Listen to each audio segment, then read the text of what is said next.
Hey buddies, welcome to Amass Games. My name is Simon. Today I'm bringing you how to set up, play and review the game Tainted Grail. Now you might have noticed I'm not in the studio, I'm somewhere else, and for that reason you may of course notice some camera wobble. You might also notice some other things such as obviously I see my shadowy and stuff like that, so I do apologise. This is set in Arthurian legend. We are dealing with the weirdness and we're looking to redeem this nation. Over here we've got the Monsters of Avalon. This is something you can get as well, which adds in individual characters. Also with this, there's also things such as Echoes of the Past, which you can see is unopened. A surprise box over here too. And yeah, do let me know in the comments if the wobble is of course a problem. I do apologise for that. We've also got this, the Age of Legends and Last Night campaign. And finally, there's a final box down here to show you. You don't have the maps here, but this is the Red Death. All of these adds extra stories to this typically 15 game campaign game. So this is a cooperative game, and what we're looking to do is ultimately complete the game. To complete the game, there's going to be quests required on each of those different chapters, and yes, there are different ways you can go about them. Inside the box for this cooperative game, if you're known games such as, let's say, Seventh Continent, this will be very familiar. I think it's kind of a natural successor in some degree.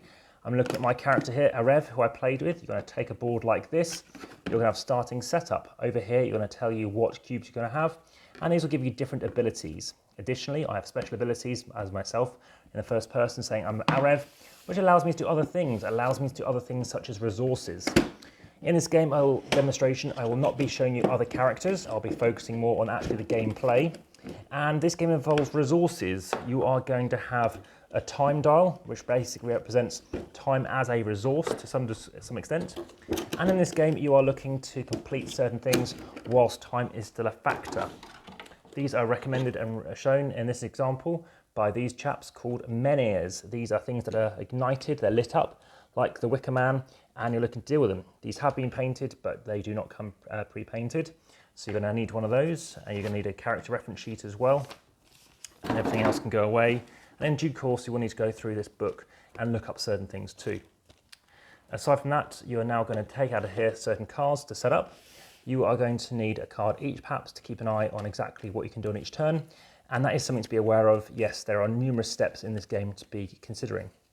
So we are starting off with our starting locations. We have Hunter's Grove as a starting location that you can begin at, and places where basically you can state that you are spawning from. There are other locations next to them that, yes, you do need to familiar yourself with too. Okay, so Hunter's Grove is one of these locations. It's a place that you can do various abilities with, and it's something that you can move out from. What you're looking to do is explore the map based on quests and certain locations which allow you to explore, to reveal and do things which may modify the game and allows you to obviously win and ultimately end the game and the campaign in its entirety. Now, as you do move around, yes, you can discover new locations. So for example, you might require a certain card. So we have O2 here. There may be other cards which of course are relevant, such as, let's see if we can find one next to it, such as 113, so let's see if that's relevant and comes up. So let me bring up a certain one. Apologies, this was sorted out and then it was amended, and there are various reasons behind that. So we have Calnax Farmhold over here, and we have Hunter's Grove, and these are starting locations that you can see because there's a little menhir symbol here, and that is showing you where you start off from.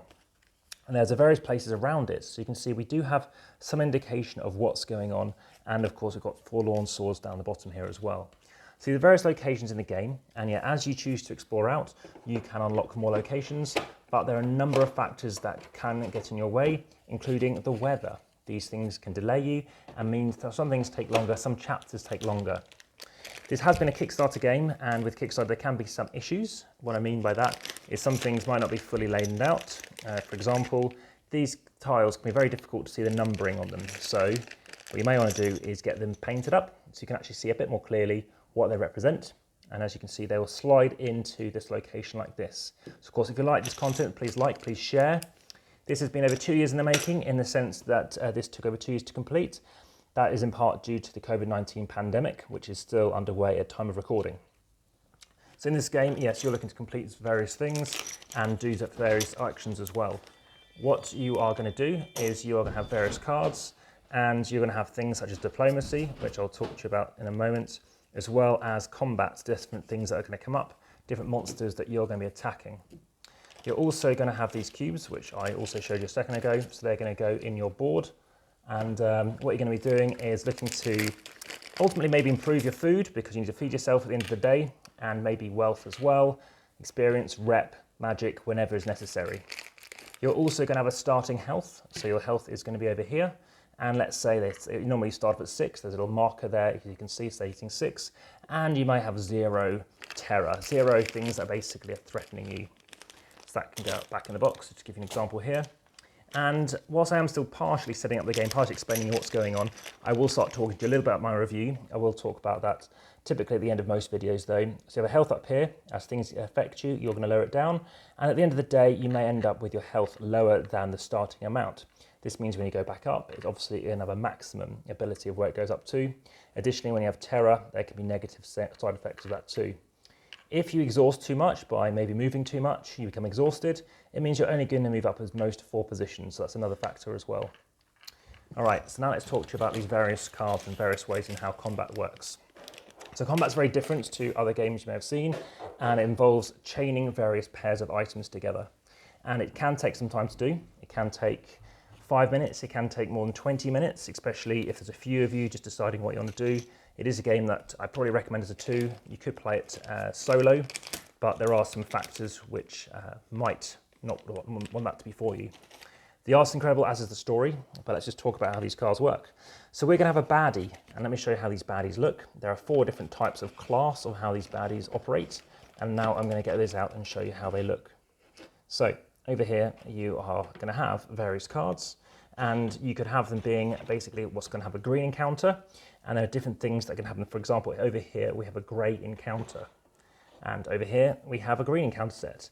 So of green, we have various things, and depending on the mission you're doing, you're using certain level of cards, for example, a 4 or otherwise. Again, apologies for the lighting on here currently. This again is not a typical video. Over here we have a 1, so let's just get a 1 out and show you how that works. So right now we need to beat it. We can see that if we do not beat it, we have some costs.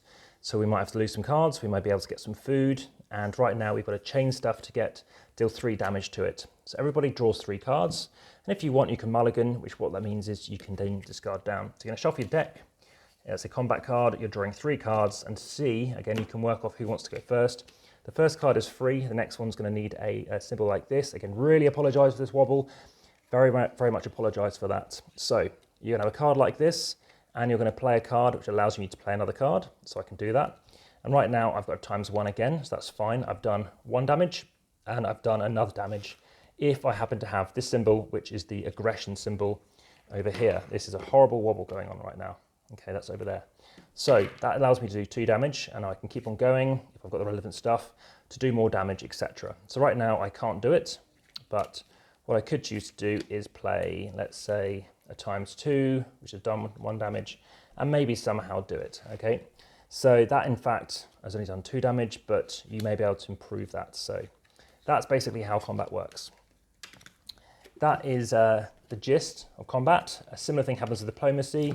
The way this works is you're looking to increase values, so you have various things coming up. And if I just go back through, I can show you other cards. You have got these green cards here. Some of them might be diplomacy as well.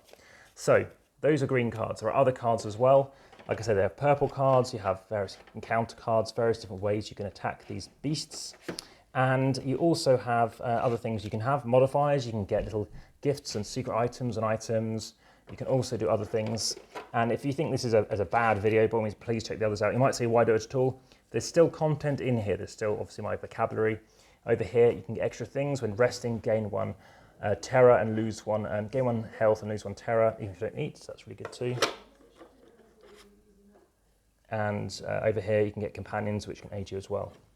So yes, you can have very long quests, you can have some short quests, and it's something which you might want to bear in mind. You can have 6-hour plus quests for a single one, so you might have to really consider your availability for such like that. And I think there are definitely some good chapters, some bad chapters, some interesting times whereby, the story was very good, but equally there were some frustrations. So my rating has varied, but my average rating for a game is 6.3. My rating is 7.8. So that has been a quick run through of Tainted Grail. Hopefully that has been of interest. Thanks for watching and check out the playlist.